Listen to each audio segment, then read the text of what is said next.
And all right, we are live on YouTube. Welcome everybody to Tough Love Tuesday. I'm your host, Raylan Davis, and I'm here again with the brand baron himself, Mr. Tim Beeler. What's going on, guys? It's nice to do this again. Today, we're going to talk about something that's a little bit controversial, but the fact of the matter is, not Tough Love Tuesday unless we grind some gears along the way. You know what I'm saying? Yes. Speaking of which, Family Guy, Peter, dude, really grind my gears. Great stuff. Yes, I'm so glad you caught that. Listen here. What we're talking about today is information. People are spending too much time on information. I'm going to say it, Raylan. Yep. Too much time on information. You are hurting yourself. It's costing your business money to be focused on information. We are leaving the information age. We're leaving it behind. Information age has come and it's gone. And because we've gotten to a place of information saturation, it's everywhere. It's all around us. It's seeping into our very beings through the stuff that we use daily. And there's this fallacy that we need more. I need more. I need more of this to start. I need more of this to scale. I need more of this to grow. I need more of this to make money. I need more of this to be happy. It's all a myth, Raylan. And we're going to talk about that today. Yeah. And I think the other thing is, and I have fallen victim to this, just like everybody else, which is the idea that you got to spend money to make money, right? You got to spend money to make money. And you know as well as I do that to some degree, you do got to spend a little bit to get information at the beginning, maybe. Okay. But I think more importantly, and we'll talk about that as we get into the video, there's other things you can invest in that, yeah, could cost you a pretty penny. But do you really need to spend $10,000, $20,000, $50,000 to join a coaching program and end up to get to where you want to be in your online business or in your entrepreneur journey? You know, I don't really know that that's true. Yep. So let's get into that. I don't think we need to belabor the point that you don't need more information. But I think I like the word belabor, though. Great point. So great word. If you still think you need more information, this is what we're going to talk about today. You don't. And this is why. So what happens often, and we talk to coaches all the time. I talk to professional therapists. I talk to professional performance psychologists. Like, I talk to people all the time who are reading articles, who are investing time in books, who are binging YouTube videos. They're doing all this stuff to learn more, to know more, to get more. And a week later, a month later, a year later, they're not any further in their business. They're not making more money. They don't have systems and processes in place. Everything still feels disorganized. They don't know what to do. There's no clarity. All these things. How is that possible after consuming all that information? How is it possible to consume all this information and not be anywhere closer, not be in a better space? You know more, but that's it. And so this is kind of the point today. I'm going to just dive right into it today, Raylan. Let's go. Information without execution is costing you money. And the fallacy that I need more information is costing you money. And information actually costs money. Like, we live in this age where you have ChatGPT, where you have Google, where you have YouTube, where you have free audiobooks you can get. Like, you can get information everywhere. It's free. And that's part of the fallacy, is that it doesn't cost you. But this is what it costs you. Opportunity. There's opportunity cost to spending your time doing that, right? It costs you the time of doing it, but it also costs you the mental fatigue, I'm going to say, of what to do next. I've got all this information. There's so many potential possibilities out there. What am I going to do? And so many people have paralysis from that because of information overload. Go. Yeah. So, okay. The first thing is, and then we have to say, you know, some kudos to some things you can spend money on, right? Like, the first one that I think it's easy to go after, but it's courses. Okay. So courses is the one thing that people go back and forth on, right? I'm always surprised to hear how many people are still buying courses. And look, if you're a course creator, like I'm with you. Okay. I'm not going to tell you to not make a course. However, I will tell you, if you're brand new, don't make a course. Maybe we can make another thing on this later. But so because I think it's stupid. Every single new entrepreneur wants to make a course, and I get why, but ultimately it's way more difficult than you would think. So, but why does a course work versus like YouTube? Okay. Well, they say it's because of the ease and the collection of information. So if you buy a course, everything is in order in which you would need to do it in.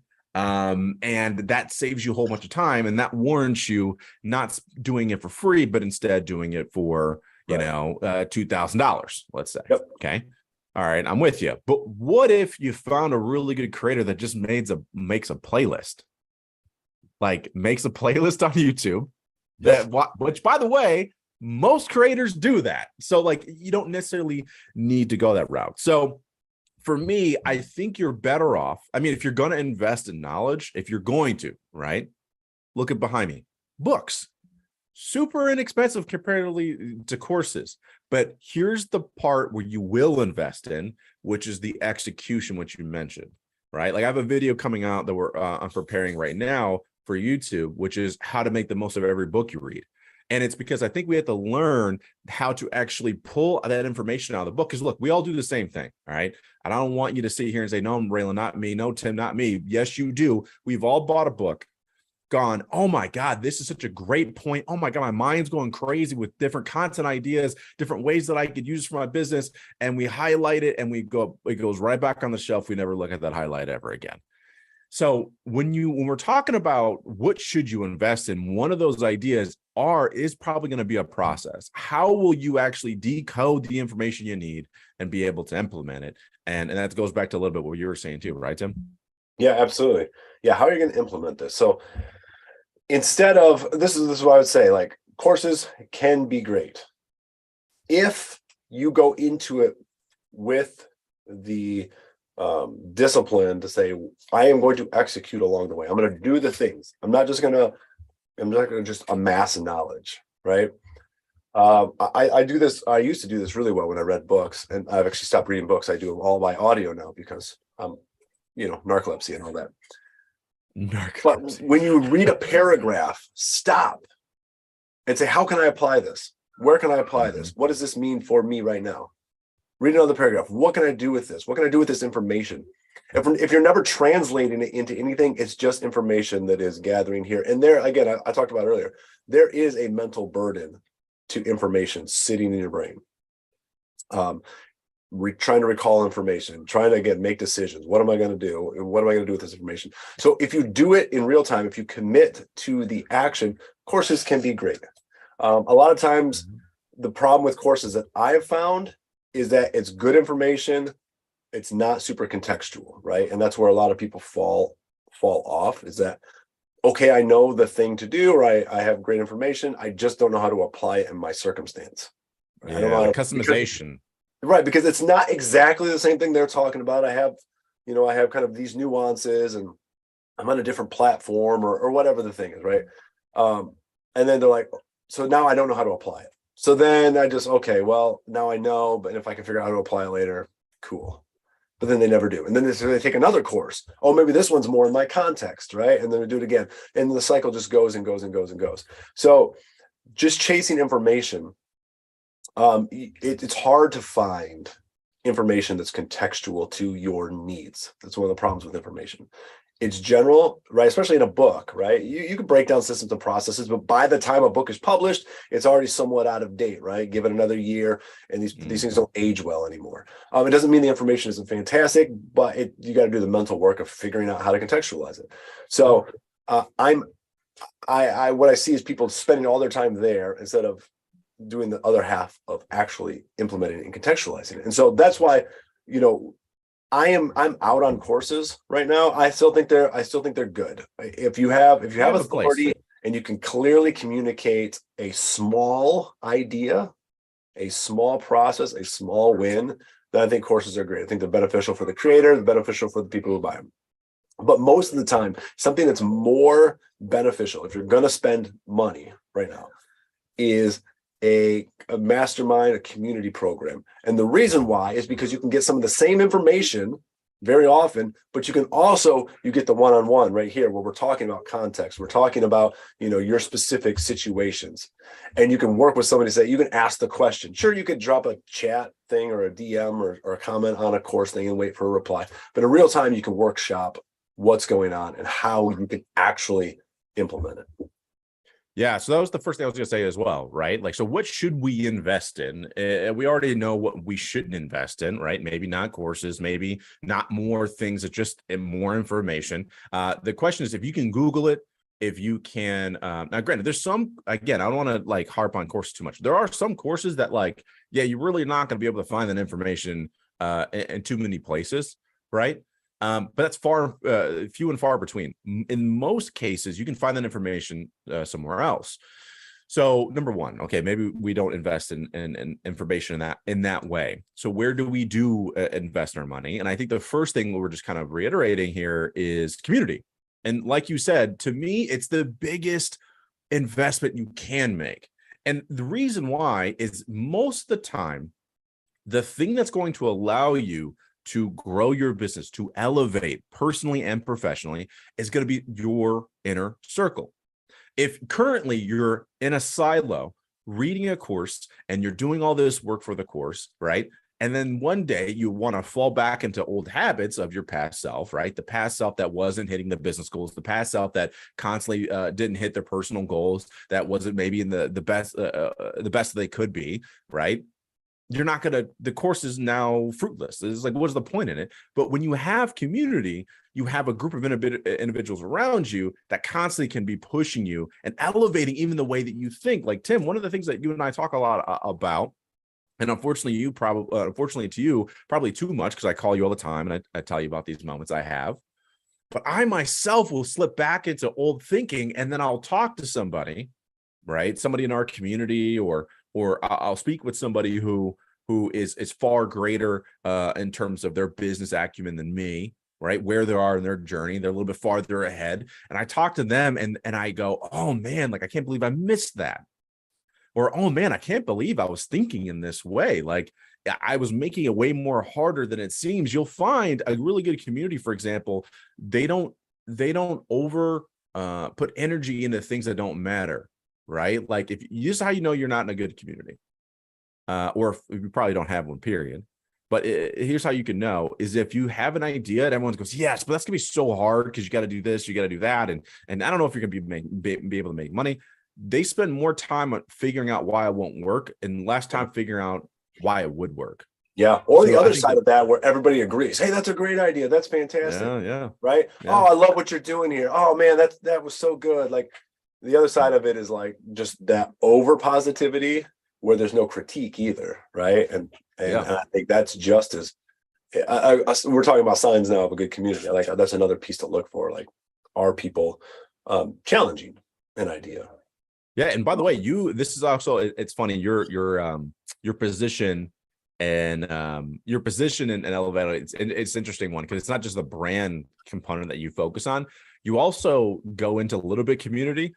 Because, like, for example, there's a few months ago where, maybe it was longer than a few months ago, but you said, you know what, Raylan, I got to say, I don't like the community right now where it's headed. I was like, why? Because everyone's so fucking nice to each other. Everyone's saying, good job. This is great copy. This is really good. That's really good content. Like, we're not a cheerleading community. We're about tough love. What are we doing here?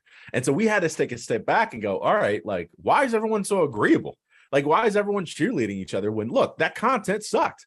Like, if I put a piece of content out and I know it sucks, but everyone's telling me it's good, like, what the heck? Like, we actually have, I don't think it'll be out in 2 weeks, but there's a segment in a podcast episode I did with Eddie and Evan Carmichael. And in it, he's telling me literally what we're talking about right now. He says, Raylan, your problem is you're surrounded by people that tell you your content's good. You know your content sucks. So just fix it. And stop listening to people telling you your content's good. Like, if you think in your head this podcast is good, it's not. I forgot the word he used. It was so Canadian because it was like, it was a dig on me, but like it was a Canadian dig. You know what I mean? Like, I forgot what he was like. It's not the potatoes or something like that. I'm like, I don't know what that means, but all right. Like, but he was going in. But that's a good community member. Like, that's like, that's a good friend. Everyone was like, yo, you're right. You can be better. So just be better. And I'm like, bet, let's go. Yeah. That's a good community. And I'm in on community. And here's the thing, like we have a paid community of like 23 people, right? They're critiquing, challenging, we're talking things out. You don't have to be in a paid community.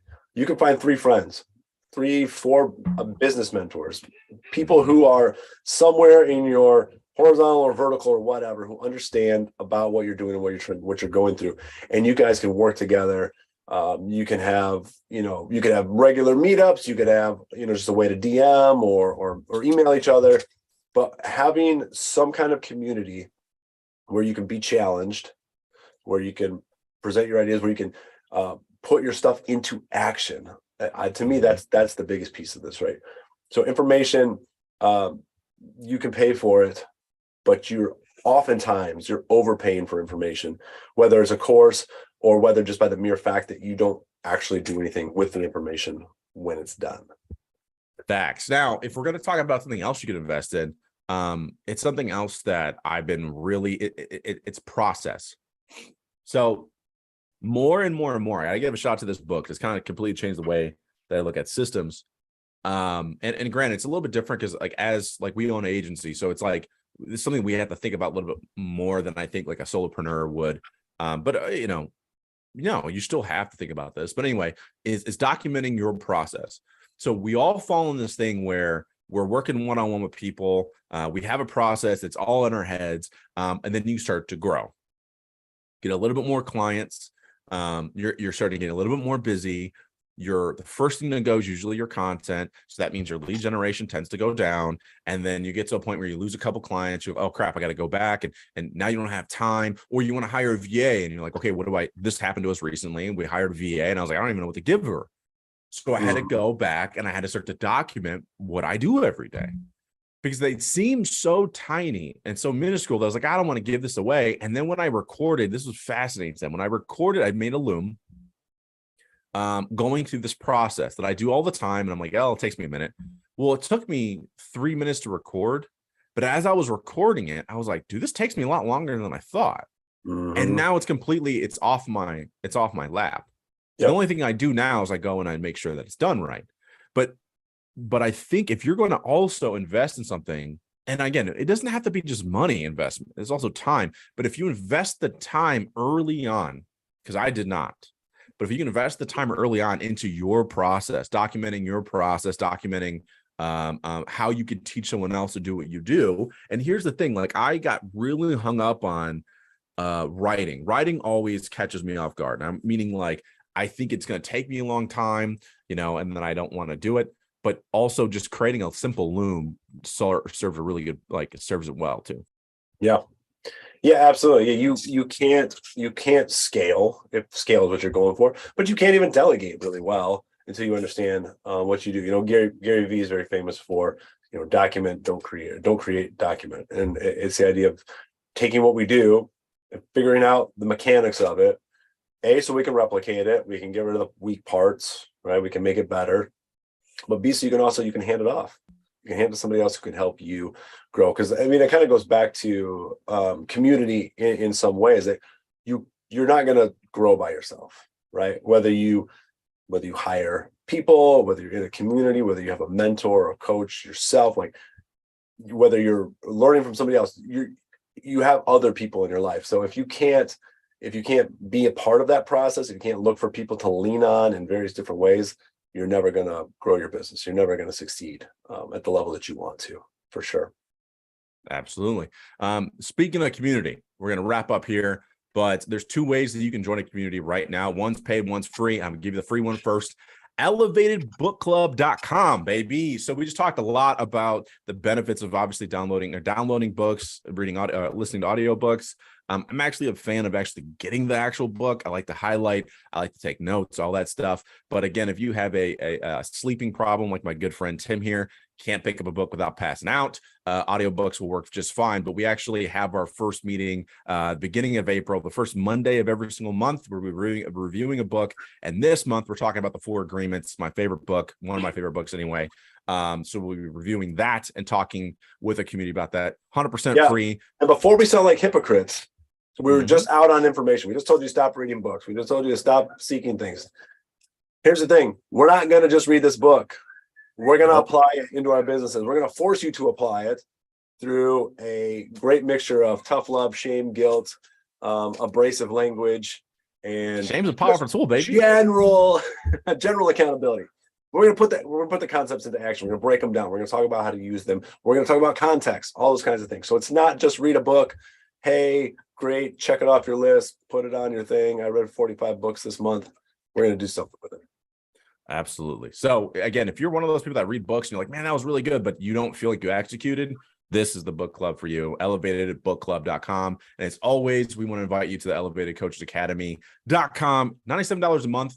It's the best community you can ever have. People that's going to push you, help you elevate, because I'm telling you right now, the only way you can elevate, oftentimes, not just thinking about it, it's the execution and having people to hold you accountable to do that. Tim, as always, amazing Tough Love Tuesday. Thank you all for listening, and we'll catch you all in the next week. No, we won't. Tim, we have to miss next week. I'll be on my honeymoon. I'll be in Cabo sipping what are martinis? What do they sip on beaches? Sipping on gin and juice, baby. Laid back. There we go. All right. Thank you all for listening.